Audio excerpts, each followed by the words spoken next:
చేతుల నుంచి పల్లవి ప్రశాంత్ చేతిలో పెడతారంట, ఎవరికి ఇస్తారంట, అమర్దీప్కి ఇస్తారంట, రకరకాల మాట్లాడుతున్నాం. నాకైతే ఎవరికి ఇస్తారో మాకు తెలియదు. పోయి చూస్తున్నాం, ఎంజాయ్ చేస్తున్నాం. అది అయిపోయిన తర్వాత ఇంకోటి పట్టుకుంటాం. సినిమా చూస్తాం, బయటకు వస్తాం, గేట్ కొట్టి బయటకు వచ్చినాక మర్చిపోతాం. సో అలాగే మాకు కూడా, ఎందుకంటే మాకు ఎంటర్టైన్మెంట్ అవుతుంది, పబ్లిక్ ఎంటర్టైన్మెంట్ అవుతుంది. సో హ్యాపీగా ఒక 2 లైన్లు రాసుకోవాలనిపించింది.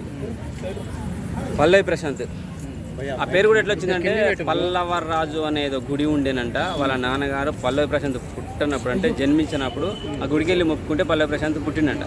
సో అప్పుడు ఫస్ట్లో పల్లవరాజు అనే ఉండేనంట పేరు. తర్వాత అది ఆటోమేటిక్గా మాట్లాడుతూ చేంజ్ అవుతూ పల్లవి ప్రశాంత్గా మారిపోయింది అనమాట. అది ఎంతవరకు తెలుసో నాకే తెలియదు.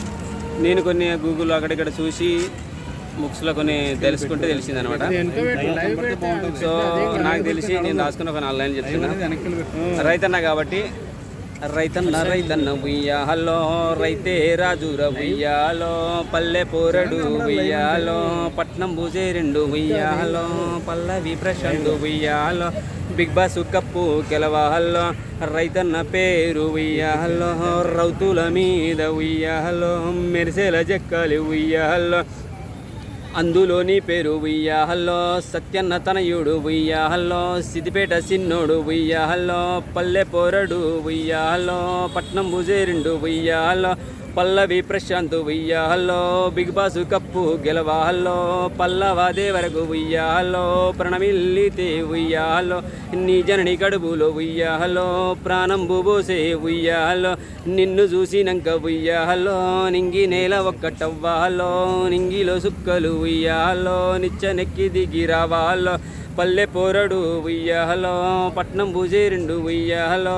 పల్లవి ప్రశాంత్ ఉయ్యాలో, బిగ్ బాస్ కప్పు గెలవాలో, నీ సేను సెలకల్లో ఉయ్యాలో, నీ పంట పొలాల్లో ఉయ్యాలో, వజ్రాలై మెరవాలి ఉయ్యాలో, అందులో నువ్వు ఉయ్యాలో, కోహినూరు వజ్రమవ్వాలో, కోటికొక్కడు ఉయ్యాలో, కోట్ల హృదయాలు గెలవాలో, రైతన్న రైతన్న ఉయ్యాలో, రైతే రాజుర ఉయ్యాలో. Thank you very much. ఎవరు గెలుస్తారో మనకైతే తెలియదు. పల్లవి ప్రశాంత్ గెలవాలని మ్యాక్సిమం యూట్యూబ్ మీడియా మొత్తం కోడై కూస్తుంది. యూట్యూబ్ ఛానల్లో అదే కనపడుతుంది, సోషల్ మీడియాలో పల్లవి ప్రశాంత్ గెలవాలని చెప్పేసి. కానీ కొన్ని ఛానల్స్ మాత్రం, కొంతమంది అభిమానులు మాత్రం శివాజీ గెలవచ్చు, అమర్దీప్ గెలవచ్చు, యావర్ గెలవచ్చు అని అంటున్నారు. సో ఎవరైనా గెలవని, ఎంటర్టైన్మెంట్ చూసాము, ఎంజాయ్ చేయండి అంతేగాని చెప్పేసి రాళ్ళు కొడతాం, రప్పసోడు కొడతాం, బిగ్ బాస్ బద్దలు కొడతాం, బిగ్ బాస్ అన్నపూర్ణ గేట్లు బద్దలు కొడతాం, ఇవన్నీ పద్ధతి కాదు. అన్నపూర్ణ గేటు బద్దలు కొడతారు అని అంటున్నారు కదా. ఓకే సరే భయ్, కొట్టండి భయ్, ఎంత ధైర్యం తెలియ కొట్టండి. అన్నపూర్ణ స్టూడియోలో షూటింగ్స్ కూడా జరుగుతాయి. ఇండోర్ షూటింగ్స్, అవుట్డోర్ షూటింగ్స్ అంటారు కదా. ఇండోర్ షూటింగ్స్ కూడా జరుగుతాయి. దాంట్లో ఒక ఆర్ట్ డిపార్ట్మెంట్ అనేది ఉంటుంది. మీరు పల్లవి ప్రశాంత్ గెలవకపోతే రాళ్ళ వర్షం కురిపిస్తూ ఉంటున్నారు కదా. ఆర్ట్ డిపార్ట్మెంట్ ఏం చేస్తుంది తెలుసా? ప్రతి ఒక్కటి ఏది కావాలని తయారు చేస్తుంది. సో వాళ్ళు రాడ్లు తయారు చేస్తుంది, 90 mm రాడ్లు కూడా తయారు చేస్తారు అనమాట. అవి ఎక్కడ దూర్చాలో వాళ్ళకి తెలుసు. సో మాటల వరకు ఉంచండి, అది చేతల దాకా చేస్తే, మీరు రాళ్ళు ఇసిరేస్తే వాళ్ళు రాడ్లు ఇసిరేస్తారు. అంత పోద్దు. అభిమానాన్ని ఉంచుకోండి, గెలవాలని కోరుకోండి. నేను కూడా గెలవాలని కోరుకుంటా. నిన్న మావాడు ఒకడు పాదయాత్ర చేసిండు, జెండా పట్టుకేసుకొని. ఆ మధ్య పాలాభిషేకం అలా చేయండి, మంచి చేయండి భయ్. మనమే నెగిటివ్ థాట్ తోటి పుట్టి ఆటోమేటిక్గా కప్ అనేది పక్కోడికి పోద్ది, నెగిటివ్ పోద్ది. ఇప్పుడు నేను అన్న మాటల్లో కూడా మీకు కోపం రావచ్చు. అరే రేపు ఎండో అక్కడ కనబడతారా వీడు గుండెగాడు గడ్డవాడు, కోపం రావచ్చు. కానీ నాకు ఎక్స్ప్లెయిన్ చేసే ధైర్యం ఉంది, ఎక్స్ప్లెయిన్ చేస్తా ఖచ్చితంగా. మీకు నెగిటివ్ మనం ఎంత నెగిటివ్ థాట్ తోటి పోతే అంతే నెగిటివ్ రివర్స్ మనకు తగులుతుంది. పాజిటివ్ థాట్తో పోండి, ఖచ్చితంగా పల్లవి ప్రశాంత్ గెలుతాడు. కప్పు పల్లవి ప్రశాంత్ చేతిలో పడతాడు. అలాగే స్పై టీమే, మ్యాక్సిమం స్పై టీమే ఉంటుంది. ఒకవేళ అలా నుంచి మిస్ అయితే, ఎవరు మిస్ అయిపోయి అమర్దీప్ మీరు పెట్టొచ్చు. ఎందుకంటే స్టార్ మా బాగా సపోర్ట్ చేస్తుంది, టీవీ సీరియల్ ఉంటాను అంటున్నారు కాబట్టి. సో వాళ్ళకు కూడా ఫ్యాన్స్ ఉంటారు, ఉండొద్దని మనం అనుకోవద్దు. మనం పల్లవి ప్రశాంత్ సపోర్ట్ చేసినా కానీ ఒక ఆర్టిస్ట్గా అతను కూడా సపోర్ట్ చేద్దాం. ఉంటే అమర్దీప్ 3లో ఉండొచ్చు. ఫస్ట్ పల్లవి ప్రశాంత్, సెకండ్ శివాజీ అన్న, అమర్దీప్ 3rd ఉండొచ్చు. విన్నర్ అయితే మ్యాక్సిమం కాదు 99% శివాజీ కంటే ఎక్కువ పల్లవి ప్రశాంత్కి ఉంది. శివాజీ అన్నకు సెకండ్ రావచ్చు, 3rd ఎవరు కానీ అమర్దీప్ కానీ రావచ్చు. So thank you very much భయ్య. వస్తా కలిస్తే పట్టుకోండి, మాట్లాడతాను నేను కూడా. సో ఇంకా ఎవరు రతిక 2 సార్లు వెళ్ళిపోయింది. ఆమె కూడా బాగా ఆడింది. ఆమె సెకండ్ టైం వచ్చినప్పుడు కూడా బాగానే ఎంజాయ్ చేశారు.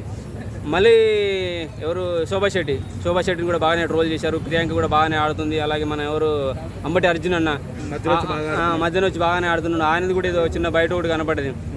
ఏమరా నన్ను ఫైనల్లో పెడతారని చెప్పేసి ముందు ఎలిమినేట్ చేసేస్తున్నారు అనేది వస్తుంది. అంటే ఎవరికి నచ్చినట్టుగా వాళ్ళు చేసేసుకుంటారు అనమాట. ఛానల్ లేపుకొని కొంతమంది అమ్మటానికి సపోర్ట్ చేయడానికి కొంతమంది ఇలా రకరకాలుగా అంటే ఎవరికి ఫ్యాన్స్ వాళ్ళు ఉంటారు కాబట్టి ఎవరి దగ్గరికి వాళ్ళు చేసుకుంటారు, తప్పు లేదు. నెగిటివిటీ ఎంత చేయాలో అంతే చేయాలి భయ్యా. నువ్వు నెగిటివిటీ 50%, పాజిటివిటీ 50% చేస్తే మనకు వచ్చేది కూడా అలాగే తగ్గుతుంది. నువ్వు 100% చేసుకుంటే అలాగే 100% కూడా తగ్గుతుంది. సో మనం పాజిటివ్గా అంత ఆలోచిస్తే అంతా కప్పు పల్లవి ప్రశాంత్కి వచ్చే అవకాశం ఉంటుంది. పల్లవి ప్రశాంత్ అభిమానులు కదా, వేరే అభిమానులైనా మీరు పాజిటివ్గా ఆలోచించండి, అటు రావచ్చేమో. లేదు ఓటింగ్ ప్రకారం పల్లవి ప్రశాంత్కి ఎక్కువ ఉంటే ఓటింగ్ ఆయనకే పోవచ్చేమో, శివాజీకి ఉంటే శివాజీకి పోవచ్చు, లేదంటే ఎవరికి ఎవరికి పోవచ్చు, ఆమె చెప్పుకుంటే ఎవరికి పోవచ్చు. కానీ దీన్ని మాటలతోటే మాట్లాడుకోండి, ఎంజాయ్ చేసుకోండి, మాట్లాడుకోండి, తిట్టేసుకోండి, వదిలేసుకోండి. కొట్లాట దాకా పోతే చాలా ఉన్నాయి, డిపార్ట్మెంట్లు చాలా ఉన్నాయి, పోలీస్ డిపార్ట్మెంట్లు ఉన్నాయి, ఇంకా చాలా రకరకాల డిపార్ట్మెంట్లు. వాళ్ళు కూడా ఎక్కడ ఏం చేయాలో అన్నీ రెడీ చేసుకొని పెట్టుకుంటారు. సో కొట్లాట దాకా పోవద్దు. ఇక ఈరోజు ఒకరోజు తాతని కొంచెం వచ్చి ఎవరు బెదిరించారు, రిక్వెస్ట్ చేస్తే కొంచెం వాళ్ళు ఆగారు. తర్వాత అది కన్వర్ట్ అయిపోయి తాతని పంపించేసా, ఇద్దరు ఇంకో గొడవ అయింది వాళ్ళకి. ఇలాగ అవుతుంది, ఒక గొడవ చేయాలనుకుంటే ఇంకో గొడవ తయారైంది. ఆ గొడవలో వీడు ఒకడు ఉన్నాడు, ఒక పకారు 70 బాబు. ఇంకా అటువంటి గొడవలు అయితే అటువంటి చేసుకోకండి.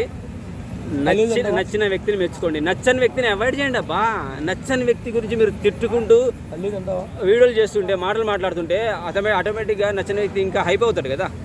సో మీరు నచ్చని వ్యక్తిని తొక్కేయాలంటే అతని గురించి ఒక్క మాట కూడా మాట్లాడొద్దు. మీరు ఎంత మాట్లాడతారో అంత అతనికి ప్లస్ అవుతూ ఉంటుంది. నెగిటివిటీ ఎంత చేస్తే అంత ప్లస్ అవుతూ ఉంటుంది. సో నచ్చని వ్యక్తిని పక్క పట్టేయాలి, నచ్చిన వ్యక్తిని హైప్ చేసుకుంటే వెళ్ళిపోండి, అంతే అయిపోతుంది. వాడు అట్లా అంటాడు వీటిని మనం తిట్టుకున్నాను, మనం తిట్టుడు కాదు, అవి ఆశీర్వాదాలు తీసుకుంటారు వాళ్ళు. సో వాళ్ళకి ప్లస్ అవుతుంది. నచ్చని వ్యక్తి గురించి అసలు ఆలోచించొద్దు. ఆలోచించినప్పుడే వాడు పైకి వస్తూ ఉంటాడు. వదిలేసినాం అనుకో ఎవడు పట్టించుకోడు, మన గురించి రాలేదు అని చెప్పి. ఫీమేల్ పోరాడుతుంది కదా మేల్ పర్సన్ మధ్యలో, ప్రియాంక. సో ఆమె ఏమన్నా వచ్చి ఆపుతుందంట? లేదు, ఎందుకంటే ఈసారి పల్లవి ప్రశాంత్కి హైప్ బాగా కనపడుతుంది. అలాగే ఆ హైప్ వల్ల అమర్దీప్ని కూడా ఆర్టిస్టులు కానీ మా టీవీ సపోర్ట్ బాగా పెరుగుతున్నట్టుంది.